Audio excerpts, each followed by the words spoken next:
A poor immigrant boy who comes to America with nothing but a dream. Andrew Carnegie was one of the most influential figures in American history. He is often remembered as a philanthropist and a great American success story. But behind his public image of a generous, wealthy person, there was a darker reality. Carnegie was a ruthless businessman who used his wealth and power to exploit his workers and crush his competition. He was also a staunch opponent of labor unions and played a key role in the Pinkerton Strike of 1892. Despite his dark past, Carnegie used his wealth to whitewash his image and create a more appealing image of himself to the public. He donated millions of dollars to libraries, universities, and other cultural institutions, and he was often praised for his generosity. But the truth is, Carnegie's philanthropy was nothing more than a smokescreen to cover up his crimes against the working class. So, who was the real Andrew Carnegie? Was he a brilliant businessman and philanthropist, or a ruthless exploiter and hypocrite? Let's uncover the truth.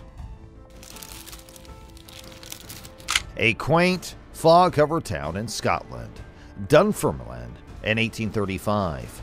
It's a place where dreams seem as distant as the mist on the horizon. This is where the story of Andrew Carnegie, the man who would become the poster child for rags to riches success, begins. Born into a modest family, young Andrew's early years were marked by struggle. His family saw hope across the Atlantic Ocean in the land of opportunity, the United States.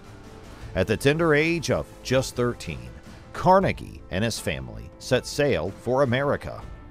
The promise of a better life beckoned, but what awaited them on the other side was a far cry from the American dream.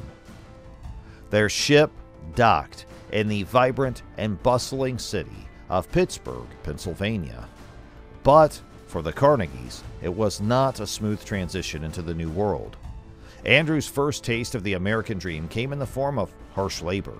He became a bobbin boy in a cotton factory, a term that might sound harmless, but in reality, it was a 19th century version of child labor.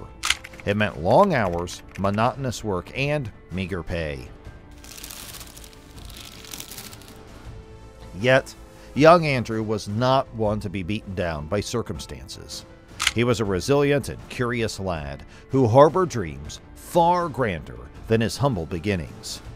Fast forward a few years, and his persistence paid off. At the age of 16, he managed to secure a job as a messenger boy at a local telegraph office. Imagine the transition from the cotton mill to the telegraph office. It's a bit like going from the Stone Age to the Space Age. At a time when technology was on the cusp of changing the world, Carnegie found himself at the epicenter of this transformation. The telegraph office wasn't just a workplace for Andrew. It was a portal to a world of knowledge, connections, and limitless potential.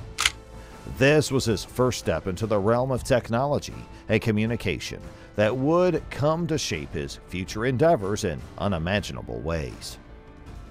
He quickly mastered the art of telegraphy and rose through the ranks, eventually becoming superintendent of the Pittsburgh office. His success in the telegraph industry caught the attention of influential figures such as Thomas A. Scott, the Assistant Secretary of War during the Civil War.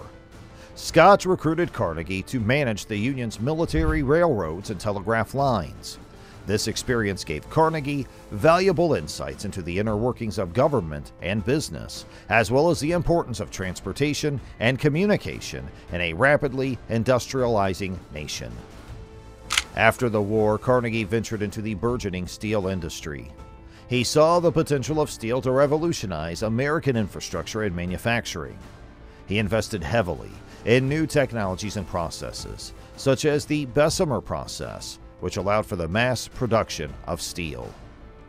Carnegie also understood the importance of vertical integration. He acquired iron ore mines, coal mines, and railroads to ensure a steady supply of raw materials and transportation for his steel mills. This gave him a significant competitive advantage over his rivals. By the late 1880s, Carnegie had built the largest and most efficient steel company in the world. In the late 19th century, steel wasn't just an industry, it was the lifeblood of American industrialization. Andrew Carnegie's journey from a lowly bobbin boy to the kingpin of steel is a true American success story. But as we dig deeper, the story gets a bit gritty. Carnegie's empire, known as Carnegie Steel, was huge. It was the kind of company that made titans like J.P. Morgan sit up and take notice. Carnegie didn't just dominate the steel industry, he redefined it. His innovative use of the Bessemer process, a groundbreaking steel-making technique, turned his company into the largest and most profitable steel corporation in the entire world. Sounds like a classic success tale, right? But here's where the plot thickens, and the ugly side of the story comes to light. Carnegie was no stranger to ruthless business practices. In his quest for supremacy, he made cost-cutting an art form. Now, on the surface, this might seem like a smart business move, but the reality was harsh. His relentless pursuit of profit often came at the expense of the very people who helped build his steel empire. Steelworkers worked in hot and dangerous environments. They didn't just work long hours, they worked hard, back-breaking shifts. Their pay was meager, barely enough to make ends meet. And this isn't even the worst part. Safety was virtually non-existent. Accidents were an all too common occurrence, and the consequences were often devastating. The lack of safety regulations in the 19th century meant that workers faced dangerous conditions daily. It was a time when hard hats, steel-toed boots, and safety goggles were mere fantasies. Injuries and fatalities were so common that they were almost considered an inevitable part of the job. Workers were, in essence, paying the price for Carnegie's relentless pursuit of profits. The workers there, tired of working hard for low pay, decided they'd had enough. They chose to make a stand and went on strike. It's a tale as old as time, the oppressed standing up against the mighty, only this time, the mighty was one of the richest men in the world. Now you'd think that Andrew Carnegie, the man himself, would step in and try to resolve the conflict, right? After all, he was the face of his steel empire. Well, think again. In a surprising twist, he chose a different route. He distanced himself from the day-to-day operations and handed the reins of responsibility to his trusted lieutenant, Henry Frick. And Henry Frick, well, he didn't come to the negotiating table with an olive branch. No, he brought in a force that made today's private security firms look like the Boy Scouts. He hired the Pinkerton agents, a private army with a reputation for ruthless tactics in labor disputes. These were not your garden variety security guards. They were an intimidating, often feared group with an order to crush the strike. The clash that ensued between these hired Pinkertons and the striking workers was nothing short of a powder keg. Violence erupted, and the consequences were horrifying. Several lives were lost, and the very air was charged with tension. But here's where the plot takes an unexpected twist. While all of this was unfolding, Andrew Carnegie was, well, not exactly in the thick of it. Nope, he was vacationing, in Scotland of all places. It raises a glaring question. How much did he actually know about the ruthless tactics being used to suppress the strike, and how much did he approve? This wasn't just a labor dispute. It was a public relations disaster for Carnegie Steel. The nation watched in shock as news of the violent showdown spread like wildfire. The man who built his reputation on philanthropy and social responsibility suddenly found himself cast in a very different light. Carnegie attempted to defend his actions, claiming that he was unaware of the Pinkertons' plans and that he had only authorized them to protect company property. However, this explanation was met with skepticism. Many believed that Carnegie was simply trying to distance himself from the scandal.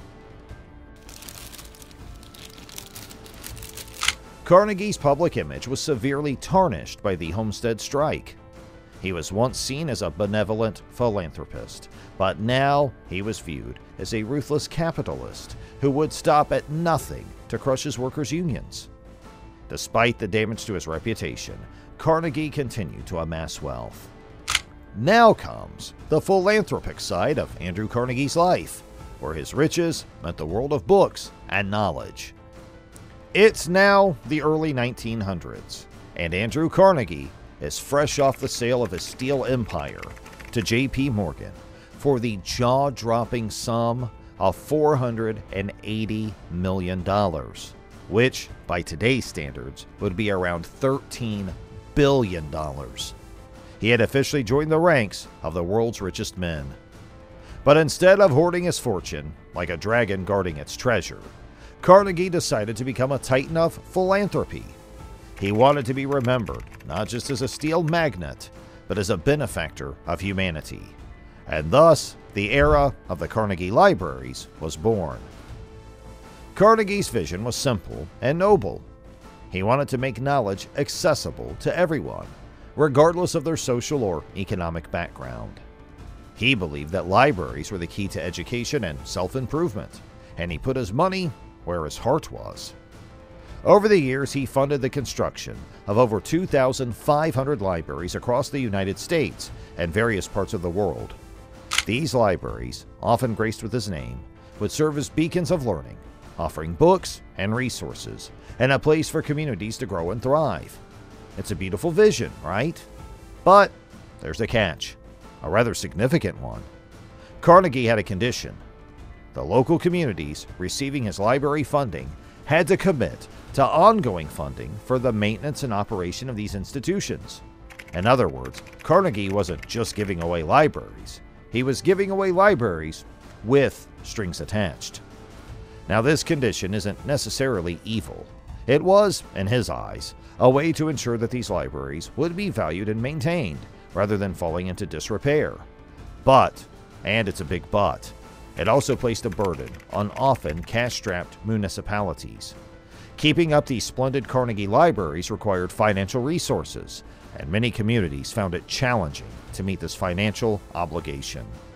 So while Carnegie's libraries undoubtedly had a profound and positive impact on education and literacy, especially in communities that might not have had access to such resources otherwise, they also ignited a debate about the role of philanthropy and the responsibilities of the wealthy. On one hand, you have these beautiful, enduring Carnegie libraries that have enriched countless lives. On the other hand, you have the grim history of Carnegie Steel and the countless workers who suffered in silence. Imagine for a moment you're a steel worker in the late 19th century, sweating in a dangerous mill, while Andrew Carnegie is hailed as a philanthropic hero for building libraries. It's a bitter pill to swallow, knowing that the man who benefited from your labor, who grew obscenely wealthy from your sacrifices, is now regarded as a savior to others, while your own struggles persist. Carnegie wasn't alone in his ruthless business practices. He was part of an era of industrialists known as robber barons for their ruthless pursuit of wealth. But here's the twist. Carnegie, unlike some of his contemporaries who openly embraced the title, had a slightly different image to maintain. While ruthless in business, he was also acutely aware of the importance of public perception. So he decided to craft a reputation as a benevolent figure, all while sitting on his towering pile of steel and dollars. Carnegie painted himself as a self-made man who had risen from humble beginnings to become one of the richest individuals in the world.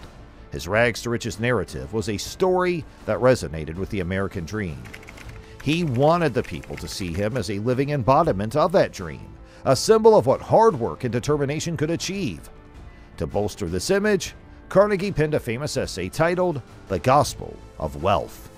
In it, he laid out his philosophy that the wealthy had a moral obligation to give back to society. He argued that the rich should use their wealth to benefit the greater good, and that dying with a large fortune was a disgrace. It was a compelling narrative. The rich man who wasn't just wealthy, but also wise. The man who understood that great wealth came with great responsibility. But, and this is where the story takes a sharp turn, was it all just an elaborate PR stunt? Carnegie's philanthropic efforts were undoubtedly impactful, particularly his funding of libraries. Yet, they were also, in part, a means to justify the accumulation of extreme wealth. It was a case of, look, I've made all this money, but I'm giving some of it back, so it's okay. He was a complex man with a variety of motivations, but there is no doubt that his philanthropy had a lasting impact on American society.